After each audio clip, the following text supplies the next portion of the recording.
शेख अदहम अल आसिमी ने अपनी एक चर्चा में कहा, एक आदमी एक बार बाल कटवाने गया।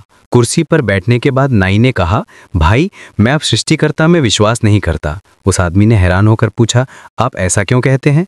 नाई ने जवाब दिया, चारों ओर देखो, कितना दुख, कितना दर्द और पीड़ा है। लोग कितने भयानक खतरों में पड़ जाते हैं। अगर भगवान सच में होते तो वो अपने बंदों को इतना दुख क्यों देते? उनकी दया कहाँ है? उनकी करुणा कहाँ है? वो आदमी चुप हो गया, लेकिन उसके मन में खटक सी रह गई। वो घर गया और पूरी रात सोचता रहा कि इसका असली जवाब क्या है। अगले दिन वो फिर उसी नई के पास गया। उसने जाकर कहा, पता है, कल मैंने एक आदमी को देखा। उसके बाल इतने गंदे उलझे हुए थे और उसकी दाढ़ी मूठे जंगल की तरह थी। वो एक जंगली जानवर जैसा लग रहा था। मुझे समझ नहीं आया, क्या शहर में कोई नाई नहीं है?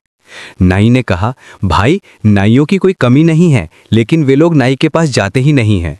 वो आदमी मुस्कुराया और बोला, बिल्कुल सही, भगवान भी हैं, लेकिन लोग उन्हें खोजना नहीं चाहते। ठीक वैसे ही जैसे कुछ लोग नाई के पास नहीं जाना चाहते। एक बार एक व्यक्ति एक आलिम के पास आया और पूछा, अल्लाह मुझे इतनी पीड़ा क्यों देता है? क्या वो मेरा दर्द नहीं देखते? आलिम ने जवाब दिया, विपत्तियां अल्लाह की अनुपस्थिति का प्रमाण नहीं है, बल्कि वे उसकी महानता को और भी स्पष्ट रूप से देखने का एक तरीका मात्र हैं। उन्होंने इस मामले को विस्तार से समझाया। जो शिक्षण संस्थान अपने छात्रों की परीक्षा नहीं लेते, क्या समाज में उनका कोई मूल्य है? लोग उन विश्वविद्यालयों पर भरोसा करते हैं जहां परीक्षाएं होती हैं, जहां कड़ी मेहनत का मूल्य होता है। परीक्षा का स्तर ही साबित करता है कि संस्थान कितना अच्छा है। इसी तरह हमारे जीवन की मुश्किलें हमें सिखाती हैं कि अल्लाह कितना महान और बुद्धिमान है। एक लापरवाह व्यक्ति सोचता है कि जीवन में आपदाओं का आना मतलब है कि अल्लाह मौजूद नहीं है या वो कुछ गलत कर रहा है।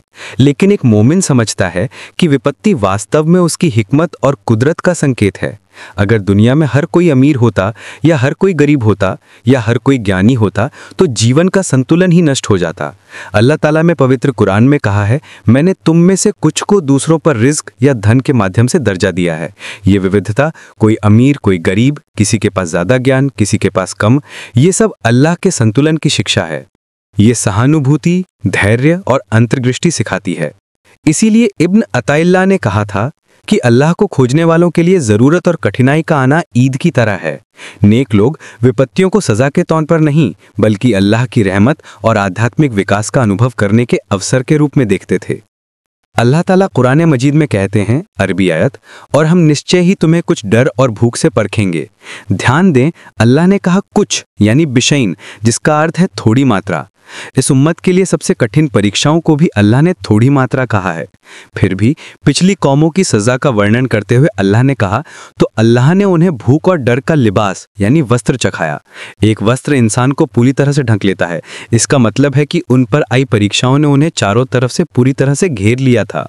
लेकिन अल्लाह ने अपने प्यारे नबी मोहम्मद सल्लल्लाहु अलैहि वसल्लम की उम्मत पर रहम करते हुए कहा कि वो हमें कुछ से परखेंगे, यानी पूर्ण विनाश नहीं, बल्कि एक हल्की सीमित परीक्षा। इसलिए एक बुद्धिमान मोमिन विपत्ति के समय अपनी भूमिका के बारे में सोचता है। इस परीक्षा में मेरी क्या जिम्मेदारी है? मैं इसका जवाब कैसे दूंगा? अगर हम इस परीक्षा में अपने कर्तव्य या भूमिका को समझ सकें तो हम निश्चय ही सफल होंगे।